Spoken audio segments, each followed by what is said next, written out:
Best varicose veins చికిత్సనే పొందండి. నొప్పి లేని చికిత్స కోసం సంప్రదించండి ఎబిస్ హాస్పిటల్.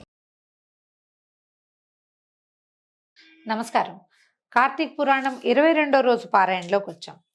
దత్తాత్రేయ స్వామి కార్తవీర్యార్జునుడు అనేటువంటి క్షత్రియ రాజుకి మాఘమాస వ్రత మహాత్మ్యము, శివపూజ మహాత్మ్యము తెలియజేస్తున్నారు. ఇంతకుముందు గాథల్లో మనం ఏం విన్నాము?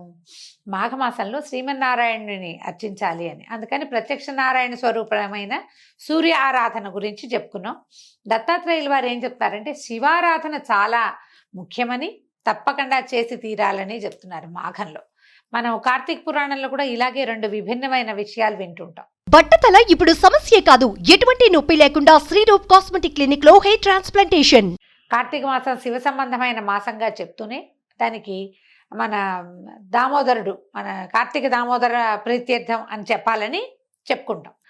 అప్పుడు కార్తీకంలో సాలగ్రామ ఆరాధన, సాలగ్రామ దానము అత్యంత విశేషమైనవి, చాలా శుభప్రదమైనవి, ఫలప్రదమైనవి అని కూడా చెప్తాం.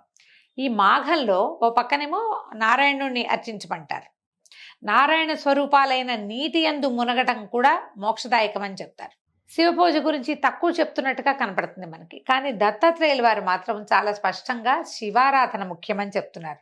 ఏం చెప్తున్నారు? రాజా, ప్రతి కార్యానికి ముందు శివుని పూజించి ప్రారంభించడం శ్రేయస్కరం. అంటే మనం కలికాలంలో ఇప్పుడంతా కూడా మనం ఏం చేస్తాం, ఏదైనా పని ప్రారంభించాలంటే గణపతి ఆరాధన చేసుకుంటాం. శివారాధన ముఖ్యము అని చెప్తున్నారు. గణపతి ఆరాధన ఓం అని అన్నాక శివారాధన చేసిన తర్వాతే ఏ రాజైనా తన యుద్ధానికి కానీ, వేటకి కానీ, స్వయంవరానికి కానీ, రాజ్యాంగంలో ఏదైనా మార్పులు చేయటానికి కానీ మొదలు పెట్టేవారట. అట్లాగే మొదలు పెట్టాలని, శివారాధన తప్పకుండా చేసి తీరాలని చెప్తున్నారు. పూర్వం త్రేతాయుగంలో కూడా శ్రీరామచంద్రమూర్తి రావణాసురుని చంపడం కోసం, సీతాదేవిని రక్షించుకోవడం కోసం, రావణుడిని వధించడం లేదా శిక్షించడం కోసం ఏం చేశారు? సముద్రం మీద వారధిని నిర్మింపజేసి అతడొక శివలింగాన్ని ప్రతిష్ఠించి దానికి పూజలు చేసిన తర్వాత, శివధ్యానం చేసిన తర్వాతే తన పని మీద వెళ్ళి రావణాసురుణ్ణి వధించగలిగాడు.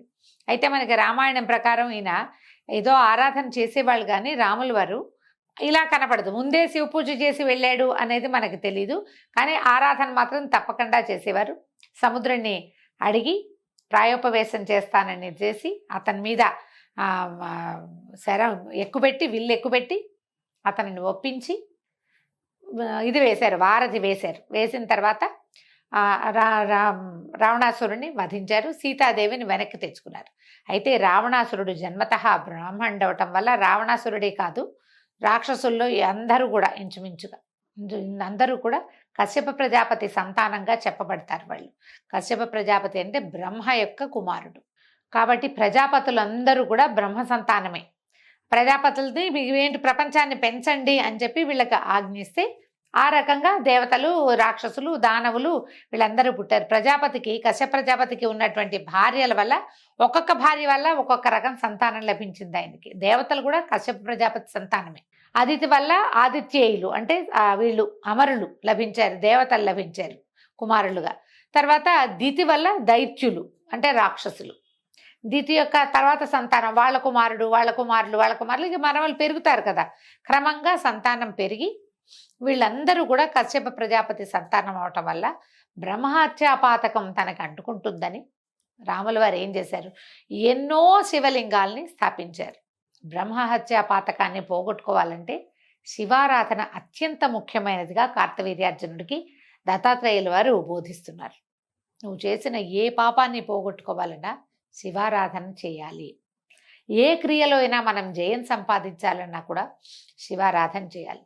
శివారాధనతో అటాచ్మెంట్ కలిగినటువంటి ఒక ప్రత్యేక ఆరాధన గంగా నదిలో స్నానము, శివార్చన, ఈ రెండు మోక్షప్రదాలు. మనకి చాలా చెప్పబడ్డాయండి మోక్షదాయకమైన విషయాలు. అందులో ఈ రెండు ఒక ప్రత్యేక కాంబినేషన్గా చెప్తారనమాట. దీనికి ఏం చెప్తున్నారు మనం చూడండి. మన శ్రీలంకకి దగ్గరలో ఉన్న రామేశ్వరంలో రామేశ్వరలింగం శ్రీరాముడు ప్రతిష్ఠ చేసింది. ఆంజనేయ స్వామిని పంపించి శివలింగాన్ని తేవడానికి పంపించారు. స్ఫటికలింగాన్ని తెచ్చాడు ఆయన వచ్చే లోపల ముహూర్తం మించిపోతుందని సీతాదేవి తయారు చేసిన సైకత లింగాన్ని అంటే ఇసుక లింగాన్నే రామేశ్వరంలో గర్భగృహంలో ప్రతిష్ఠ చేశారు శ్రీరాముల వారు. తర్వాత వచ్చిన ఆంజనేయ స్వామికి కష్టం కలగకుండా ఆయన తెచ్చిన శివలింగాన్ని కూడా ఇంకో చోట ప్రతిష్ఠ చేశారు. రెండు లింగాలు చూడాలి మనం. ఆంజనేయుల వారు తెచ్చింది చూడాలి, సీతాదేవి ప్రతిష్ఠ చేసింది చూడాలి. రెండు రాముల వారితోటే ప్రతిష్ఠ చేయబడ్డాయి. చాలా విశేషంగా కనపడుతుంది. ఇట్లా మనకి హైదరాబాద్ చుట్టుపక్కల ప్రాంతాల్లో కీసరగుట్టలో కూడా రాముల వారి ప్రతిష్ఠ చేసిన శివలింగం ఉందని చెప్తారు. ఈ రామేశ్వర లింగాలు ఎన్ని ఉన్నాయో భారతదేశం అంతా ఆయన తిరిగి వచ్చేటప్పుడు అయోధ్యకి చేరే లోపల చాలా చోట్ల శివలింగాలు ప్రతిష్ఠ చేశారు. ప్రత్యేకంగా చెప్పబడతాయన్నమాట. అయితే ఎందుకని బ్రహ్మహత్యా పాతకాన్ని పోగొట్టుకోవటం కోసం రాముల వారు ఈ పని చేశారనమాట. ద్వాపర యుగంలో కూడా అర్జునుడు పెద్ద యుద్ధ సమయాలప్పుడు శివుని పూజించిన తర్వాతే యుద్ధరంగానికి వెళ్ళేవాడు. పరమేశ్వరుని పూజించి పనులు ప్రారంభించి కృతకృత్యులైన వారు ఎందరో ఉన్నారు. అంటే క్షత్రియుడైనటువంటి ఈయనకి కార్తవీర్యార్జునుడికి చెప్తున్నారు దత్తాత్రేయుల వారు, నువ్వు ఏ పని చేయబోయినా ముందు శివారాధన ముఖ్యంగా చెయ్యి, దానివల్లే నీ పనులు సానుకూలం అవుతాయని. స్త్రీలెందరో కూడా తమ శివ పూజలు చేసి తమ కోరికల్ని నెరవేర్చుకున్నారు. కావున పూజల యందు శివ పూజ అత్యంత శ్రేష్టమైనది, నదుల యందు గంగా నది అత్యంత శ్రేష్టమైనది. గంగాజలం సర్వపాపహరం. గంగా నదిలో స్నానం చేయటం వల్ల సర్వ పాపముల నుండి విముక్తులవటమే కాకుండా ఆయురారోగ్యాది ఐశ్వర్యాలు కూడా ప్రసాదిస్తుంది. గంగ ఆయుష్ని ఆరోగ్యాన్ని ప్రసాదిస్తుంది. గంగా నది శివుడి శిరస్సు మీద నుంచి తొలుత పడింది ఎక్కడండి? హిమాలయాల్లో. హిమాలయాలంతా కూడా ఔషధులే, అన్ని ఔషధాలే. అలా ఔషధీ గుణాలున్న ప్రాంతాల్లోంచి ప్రవహించి రావటం వల్ల గంగా నదికి సహజంగానే ఒక ఔషధ గుణం ఏర్పడింది. భూమి మీదకి వచ్చేసరికి ఆమె ఎక్కడ పుట్టింది? అసలు తొలి పుట్టింది ఎక్కడ? విష్ణుపాద సంభవ. ఆవిడ విష్ణువు యొక్క పాదం నుంచి పుట్టింది. దానివల్ల ప్రత్యేకత వచ్చింది. ఆ తర్వాత భూమి మీద ఆమె ప్రవహించే ప్రాంతాలన్నీ కూడా విపరీతంగా ఔషధులు నిండి ఉండటం వల్ల గంగాజలం అత్యంత పవిత్రమండి. ఎలాంటి పరిస్థితులైనా గంగా జలం చల్లుకుంటే పవిత్రం అయిపోతుంది. ఇక మడి మైలా లేదు గంగకి. అంత ప్రత్యేకమైంది. ఒకటి విష్ణువు యందు జన్మించటము, రెండోది శివుని మీద నుంచి ప్రవహించటము. ఈ రెండు దాంతోపాటు హిమాలయాల్లో ప్రవహించి మనకు అందటం వల్ల ఔషధ గుణాలు కూడా వచ్చినాయి. పవిత్ర గుణమే కాకుండా ఔషధ గుణం కూడా వచ్చింది. కాబట్టి ఆయుష్ ఆరోగ్యము రెండు పెంపొందుతాయి గంగానది స్నానం వల్ల. గంగాజలం సర్వరోగ నివారిణి. పవిత్ర గంగానదిలో స్నానం చేస్తే మోక్ష సిద్ధి కలుగుతుంది. శివుని శిరస్సు మీద ఉండి క్షణక్షణము పరమేశ్వరునినే ప్రక్షాళన గావించేటువంటి గంగాజలము అల్పులని ఆదుకొని వారిని సర్వపాప విముక్తుల్ని చేస్తుంది. మనలాంటి వాళ్ళకి గంగే మోక్షకారకం.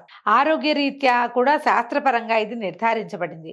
ఏ నీళ్ళనైనా సరే గంగా గంగా గంగా అని 3 సార్లు అనుకుని శిరస్సు మీద చల్లుకుంటే ఆ నీరు కూడా గంగాజలంతో సమానం అవుతుంది. మనం ఇది కార్తీక పురాణం కాలంలో చెప్పుకుంటాం. మనం ఇంట్లోనే స్నానం చేస్తాం. ఏ నదికి వాపికూప తటాకాదులకి వెళ్ళలేకపోతాం. ప్రాతకాల స్నానం చేయాలి. ఏం చేస్తాము? ఆ బకెట్లో చేసి బకెట్ మీద చేపెట్టుకుని హరగంగే అనుకోవటం. గంగే చేయమనే చేయవ గోదావరి సరస్వతి నర్మదే సింధు కావేరి జలేస్మిన్ సన్నిధిం కురు అని చెప్తాం. నా గంగాచ యమునా చైవ గోదావరి సరస్వతి 4 నదులు వచ్చినాయి కదా. అక్కడి నుంచి గోదావరి సరస్వతి నర్మదే సింధు కావేరి 4 7 3 7 నదులని ఇక్కడ మనం పొందుతున్నాము అని ఒక మంత్రం చెప్పుకొని ఆ శ్లోకం స్మరించుకొని నీళ్ళు తీసుకుని హరగంగే అని నెత్తి మీద పోసుకోమని చెప్తాం. 3 సార్లు అనుకోండి. హరగంగే హరగంగే హరగంగే అనుకుంటే మన నీళ్ళల్లోకి గంగా ప్రవేశం జరిగిపోతుంది. మనకి ఇలాంటి వెసులుబాట్లు ఉన్నాయండి. మనం ఢిల్లీ చుట్టుపక్కల ప్రాంతాలకే పరిగెత్తుకుంటూ వెళ్ళక్కర్లా. మన ఇంట్లో బకెట్లో కూడా గంగా నదిని ప్రత్యక్షం చేసుకోవచ్చు. ఎంత చక్కగా చెప్పబడ్డారేందో చూడండి. ఇది మంచి విషయం కదా. మనం అదే కాకుండా మనం పూజా విధిలో కూడా ఏం చేస్తాం?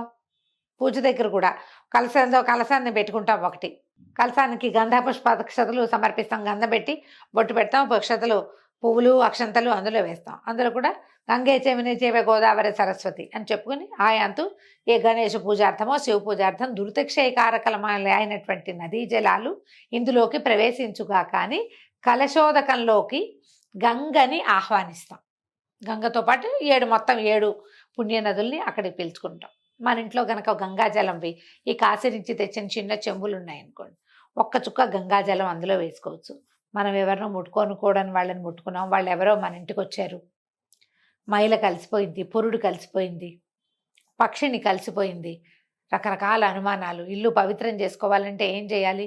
ఏదైనా పుణ్యావచనం చేయించుకోవాలి. ఎవరైనా పురోహితుడిని పిలిచి ఆయన ఒక అరగంట మంచి కార్యక్రమం చక్కగా మంత్రాలన్నీ చదివి పుణ్యావచన జలాన్ని సిద్ధం చేసి ఆ జలాన్ని ఇల్లంతా చల్లుతారు. మనకు అవకాశం లేదనుకోండి ఏం చేస్తాం? ఈ ముంత ఉంది కదా మన దగ్గర గంగాజల పాత్ర, దాన్ని కొద్దిగా విరిచి ఓ పక్కన ఆ నీళ్ళని మామిడాకో తమలపాకో లేదా ఒక తులసి దళమో ఆ నీళ్ళలో ముంచి ఇల్లంతా చల్లుకుంటే పవిత్రమవుతుంది. అలా ఎలా అవుతుంది? ఇలాంటి ప్రశ్నలు వేయకండి. మనకి పురాతన కాలం నుంచి ఇలాగే చెప్పబడింది. మనం ఇది ఆచరిస్తున్నాం. గంగకి ఆ రకమైన ప్రత్యేకత ఉంది. దత్తాత్రేయుల వారు ఇంత క్లియర్గా మన కార్తవీర్యార్జునుడికి తెలియజేస్తున్నారనమాట. ఎక్కడైనా సరే నువ్వు ఈ శ్లోకం కానీ మంత్రం కానీ దాంతో అభిమంత్రిస్తే నీ దగ్గర ఉన్న జలంలోకి గంగా నది ప్రవేశిస్తుంది. ఆ నీళ్ళని నువ్వు నెత్తిమీద చల్లుకున్నా కూడా నువ్వు పవిత్రుడవుతావు. ఈ గంగా జలము శ్రీమన్నారాయణుడి ప్రతిరూపము. ఏమిటంటే నారాయణుడు అంటున్నామా మనం. ఈ నారాయణం అంటే నారములు అంటే నీళ్లు. నీరంతా కూడా జలం అంతా కూడా నారాయణుని అధీనంలో ఉంటుంది. నారాయణమూర్తి అయిన పేరుకే నారాయణము, నీటి యందు ఉంటాడు ఆయన. ఆ నీరు ఆయన యందు ఉంటుంది. అంచేత శ్రీమన్నారాయణుని ప్రత్యక్షం చేసుకోవాలన్నా, ఆయన్ని పూజించాలన్నా, ఆయన్ని తృప్తిపరచాలన్నా, మన పూజ సఫలం కావాలన్నా ఆ నీటిని అభిమంత్రించి మనం గంగాజలంగా భావించుకుని మీద చల్లుకున్నా కూడా మనకి ఆ రకమైన ఇది సిద్ధి లభిస్తుంది. ఈ నీటి యొక్క ప్రాముఖ్యతతోటి ఈరోజు పారాయణ పూర్తయిందండి. రేపు ఉదయం మళ్ళీ 23వ రోజు పారాయణలో కలుసుకుందాం. నమస్కారం.